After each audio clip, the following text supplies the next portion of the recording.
കടയിൽ നിന്ന് മേടിച്ച് 2 ബർഗർ ബൺ പൊട്ടിച്ച് പ്ലേറ്റിൽ സ്ഥാനം പിടിച്ചു. എന്നിട്ട് ഇത് രണ്ടായിട്ട് മുറിച്ച് ഇതിലേക്കാണ് നമ്മൾ ഫില്ലിങ്സ് എല്ലാം നിറയ്ക്കേണ്ടത്. അതിനായിട്ട് നമ്മൾ ഒരു സവാള എടുത്തിട്ടുണ്ട്, ഒരു ക്യാരറ്റും എടുത്തിട്ടുണ്ട്. അതിൻ്റെ മുഴുവനൊന്നും വേണ്ട കേട്ടോ, കുറച്ച് മതി, നമുക്ക് ആവശ്യമുള്ളത് മതി. അത് സവാള വട്ടത്തിലരിഞ്ഞതും ക്യാരറ്റ് നീളത്തിലരിഞ്ഞതും ഒന്ന് മൂപ്പിച്ചെടുക്കുക. വലുതായിട്ടൊന്നും വേണ്ട. പക്ഷേ ഞാനിവിടെ പരിപാടി അവതരിപ്പിച്ചാൽ ഇങ്ങനെയൊക്കെ തന്നെയാണ്, നല്ലപോലെ അങ്ങ് വെന്ത് പോയി. കുഴപ്പമില്ല, എന്തായാലും തുടങ്ങിപ്പോയില്ലേ. ഇനി അടുത്ത പാനിലേക്ക് ബട്ടർ ഇടുക. എന്നിട്ട് നമ്മൾ ഇതെന്നതിനാന്ന് ചോദിച്ചാൽ നമ്മുടെ ബർഗർ ഉണ്ടല്ലോ, ഒന്ന് മൊരിച്ചെടുക്കാൻ വേണ്ടിയാണ്. ഏതായാലും അത് വലിയ തിരക്കേടില്ലാതെ മൊരിഞ്ഞു വന്നിട്ടുണ്ട്. അപ്പോൾ ഇനി നമുക്ക് ഇതിലേക്കാണ് നമ്മൾ നേരത്തെ ചെയ്തു വച്ചിരിക്കുന്ന സവോളയും നമ്മുടെ ക്യാരറ്റും ഒക്കെ ഇടണ്ടേ. ഇത് ഏകദേശം നല്ലപോലെ മൊരിഞ്ഞിട്ടുണ്ട്, കുഴപ്പമൊന്നുമില്ല. ഇതെല്ലാം കരിഞ്ഞു പോകാഞ്ഞ ഭാഗ്യം. എന്നിട്ട് നമ്മുടെ ബർഗർ ബണ്ണ് അതിൻ്റെ മുകളിലേക്ക് മയോണൈസ് തൂക്കുക. നിങ്ങളോർക്കും ഞാൻ മയോണൈസ് തൂകണം എന്ന് പറയുന്നതെന്ന്. എൻ്റെ മയോണൈസ് ഇല്ലായിരുന്നു. അപ്പം നിങ്ങളുടെ കയ്യിലൊക്കെ മയോണൈസ് കാണും. അത് നല്ലപോലെ സ്പ്രെഡ് ചെയ്തിട്ട് അതിൻ്റെ മുകളിലോട്ട് ക്യാരറ്റും സവോളയൊക്കെ വെക്കുക.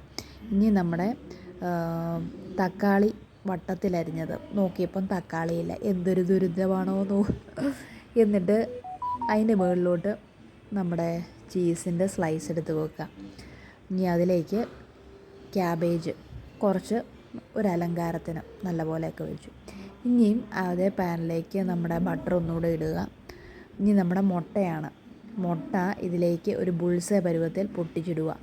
അപ്പോൾ ഏകദേശം നല്ല പരുവമാണ്. ഇതിലേക്ക് നമുക്കൊരു റൗണ്ട് കിട്ടാൻ ഒരു പാത്രം കമത്തി വെച്ചാൽ മതിയായിരുന്നു, ഒരു കുഞ്ഞു പാത്രം. അപ്പം നമുക്ക് ഒരു വട്ടത്തിൽ നമുക്ക് കിട്ടിയേനെ. എൻ്റെ കാലക്കേടിനാണോ എന്ന് ചോദിച്ചാൽ എൻ്റെ കാലക്കേടിനാണെന്നും അറിയത്തില്ല, കുഞ്ഞ് പാത്രം തപ്പിയിട്ട് ആ പ്രദേശത്തൊന്നുമില്ല. അതുകൊണ്ട് ഞാനിങ്ങനെ ആ മുട്ട അങ്ങ് ഇങ്ങനെ ഒന്ന് ആ ബുൾസി അങ്ങ് പൊട്ടിച്ച് കളഞ്ഞു. അത് കഴിഞ്ഞിട്ട് നമുക്ക് ഇതൊന്ന് മടക്കി വെച്ചിട്ട് ഇതിൻ്റെ മുകളിലേക്ക് വെക്കണം.